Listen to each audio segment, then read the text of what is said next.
अस्सलाम वालेकुम बच्चे, कैसे हैं? अच्छा बच्चों, आज हम एक नई सीरीज़ शुरू करने जा रहे हैं। Class 9th new book 2025-26 science group की ये बुक है और Punjab curriculum text book board की तरफ से है। इसमें हम नौवीं जमात की रियाजी को उर्दू मीडियम में पढ़ेंगे। इसके बाद हमारे जो भी लेक्चर आएंगे, हमारे वो सारे लेक्चर उर्दू मीडियम के होंगे।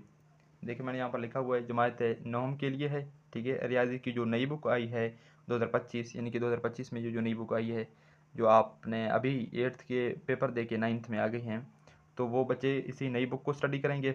इस बुक में कुछ चैप्टर्स की चेंजिंग की गई है, कुछ शामिल किए गए हैं। ठीक है, तो ये 2025 और 2026 और इसके ऑनवर्ड जो है वो यही बुक है। पंजाब की तमाम बोर्ड के लिए, जितने भी 9th बोर्ड हैं पंजाब के, उन तमाम में यही बुक फॉलो किया जाएगा। और ये बुक साइंस ग्रुप के लिए है, Punjab curriculum text book board. ठीक है, तो इसका जो है हम यूनिट नंबर 3 पढ़ने जा रहे हैं, जो कि हमारे पास सेट और तफाल के बारे में है। ठीक है, इसकी पहली पोर्शन में हम सेट के बारे में पढ़ेंगे, उसके बाद हमारे पास आएगी तफाल, इनकी फंक्शन वो क्या होता है उसके बारे में स्टडी करेंगे। तो सबसे पहले हमारे पास है सेट। आपने पिछली क्लासों में भी पढ़ा होगा कि सेट की डेफिनेशन। तो सेट क्या होगा? वादे अशिया का मजमूआ सेट कहलाता है। हमारे पास कुछ चीज़ें होंगी, अशिया होंगी, ठीक है, उनका जो वादे मजमूआ हमारे पास होगा, उस मजमूआ के मानी जो हमारे पास एक जमा की शक्ल में, एक कलेक्शन की शक्ल में होंगे। ठीक है, मतलब कि जैसा कि हमारे पास हम कहते हैं, हमारे पास नेचुरल नंबर है, इसमें हमारे पास 1 2 3 ये इस तरीके से जा रहा है। तो इसमें हमारे पास नंबर्स हैं जिनकी कलेक्शन है। ठीक है, और ये वाजे हैं 1 2 3। ठीक है, तो इस तरीके के हम चीज़ों को सेट कहते हैं, जिनके वो चीज़ें वादे भी हों, उनके दरमियान हम फ़र्क भी कर सकें कि ये क्या चीज़ें हैं, और इसी तरीके से उनका मजमूआ हो। ठीक है, उनका कलेक्शन हो, मजमूआ, तो उसको हम सेट कहते हैं।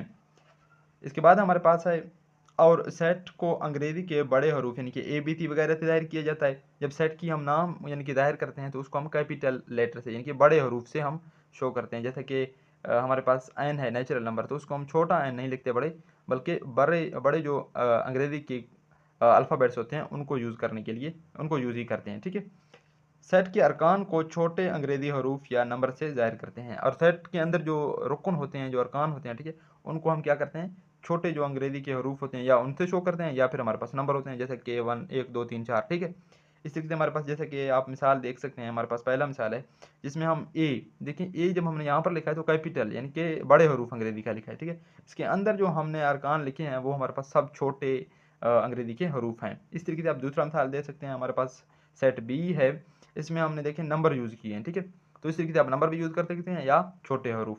तो ये हमारे पास जो है वो सेट के बारे में कुछ इन्फॉर्मेशन थी, सेट की तारीफ़ और उसको हम किस तरीके से ज़ाहिर करते हैं। ठीक है, इसके बाद हम पढ़ते हैं कुछ अहम सेट्स हैं हमारे पास। ठीक है, चंद अहम सेट्स। सबसे पहले हमारे पास है कुदरती अदाद का सेट। इसको हम एन से शो करते हैं, क्योंकि इंग्लिश में इसको हम क्या कहते हैं, नेचुरल नंबर, तो इसी वजह से इसको हम एन से शो ज़ाहिर करते हैं। ये कहाँ से स्टार्ट होता है? 1 से स्टार्ट होता है और ऑनवर्ड चला जाता है। ठीक है, 1 2 3 4 अप टू 1, यानी कि ये जा रहा है। ठीक है, तो इसको हम कहते हैं कुदरती अदाद का सेट। इसके बाद दूसरा है हमारे पास मुकम्मल अदाद का सेट। इसको हम डब्ल्यू से शो करते हैं, होल नंबर। ठीक है, ये 0 से स्टार्ट होता है, 0 1 2 3 4 अप टू 1 चला जाता है। ठीक है, इसके बाद हमारे पास है सही अदाद का सेट। इसको हम सेट ऑफ कैपिटल जेड से डिनोट करते हैं, ज़ाहिर करते हैं। ठीक है, ये हमारे पास 0 जमा मनफी 1 जमा मनफी 2 जमा मनफी 3 इस तरीके से जा रहा है। इसके बाद हमारे पास है तमाम जुफ्त आदाद का सेट। इसको हम कैपिटल ई से डिनोट करते हैं, ज़ाहिर करते हैं। ठीक है, इसमें हमारे पास होता है 0 जमा मनफी 2 जमा मनफी 4 इस तरीके से जमा मनफी 6, तो ये जा रहा है। ठीक है, इवन यानी कि वो नंबर होते हैं जो 2 पर तकसीम होते हैं। ठीक है, देखें 2 जो है वो 2 पर तकसीम होता है मुकम्मल। ठीक है, इस तरीके से 4 को हम 2 पर मुकम्मल तकसीम कर सकते हैं, तो ये हमारे पास इवन होते हैं। 8 नंबर जिसको हम ओ से डिनोट करते हैं, इसको हम तमाम यानी कि ताक अदद का सेट। ठीक है, इसको हम ताक अदद का सेट कहते हैं। इसमें हमारे पास जमा मनफी 1 जमा मनफी 3 जमा मनफी 5 इस तरीके से जमा मनफी 7 जमा मनफी 9, तो ये इस तरीके से जा रहा है। इसमें हमारे पास वो नंबर होते हैं यानी कि वो इंटीजर होते हैं जो हमारे पास 2 पर मुकम्मल तकसीम ना हों। देखिए 1 को हम 2 पर मुकम्मल तकसीम नहीं कर सकते। ठीक है, इस तरीके से 3 है 5 है, तो ये जो है हमारे पास ताक अदद का सेट है। इसके बाद हमारे पास है मुफरद अदाद का सेट। इसको हम प्राइम नंबर कहते हैं, पी से डिनोट करते हैं। ठीक है, तो ये हमारे पास कहाँ से स्टार्ट होता है? 2 3 4 5। ठीक है, पी जो है प्राइम नंबर है, तो ये 1 से बड़ा होता है। ठीक है, और ये जो है एक तो 1 पर तकसीम होगा और एक पी खुद पर। ठीक है, कम्प्लीटली, तो तो ये इसकी जो है ये प्रॉपर्टीज़ हैं। तो ये 2 3 5 7 ठीक है, 11 13 और 17 19 ठीक है, इसी तरीके से 23 इस तरीके से ये जा रहा है। तो ये हमारे पास है मुफरद अदद का सेट। इसके बाद हमारे पास है तमाम नातिक अदद का सेट। ठीक है, इसको हम इंग्लिश में कहते हैं रैशनल नंबर। ये हमारे पास कौन से नंबर होते हैं? इस तरीके के नंबर होते हैं जो P और Q, P ओवर Q की शक्ल में हम लिखते हैं। ठीक है, P Q Z में से होंगे और Q जीरो ना हो। ठीक है, तो इसको हम कैसे लिखते हैं? यानी कि Q कैपिटल X, ठीक है, जबकि X is equal to P बटा Q, जबकि P Q हमारे पास Z में से होंगे और Q not equal to zero, यानी Q जीरो के बराबर ना हो। इसके बाद हमारे पास है तमाम गैर नातिक अदद का सेट। इसको हम इरेशनल नंबर कहते हैं। इसको हम Q डैश से शो करते हैं। तो Q डैश को हम किस तरीके से लिखते हैं? X, जबकि X is not equal to M over Q, यानी कि ये जो है बटे की सूरत में हम इसको नहीं लिख सकते।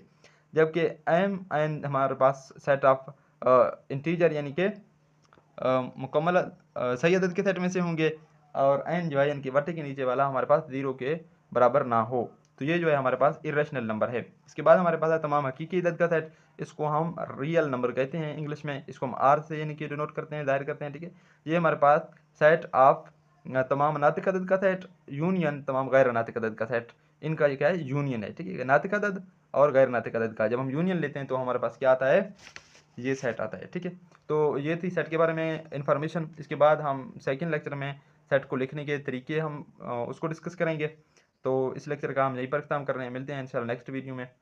तब तक के लिए खुदा हाफिज़।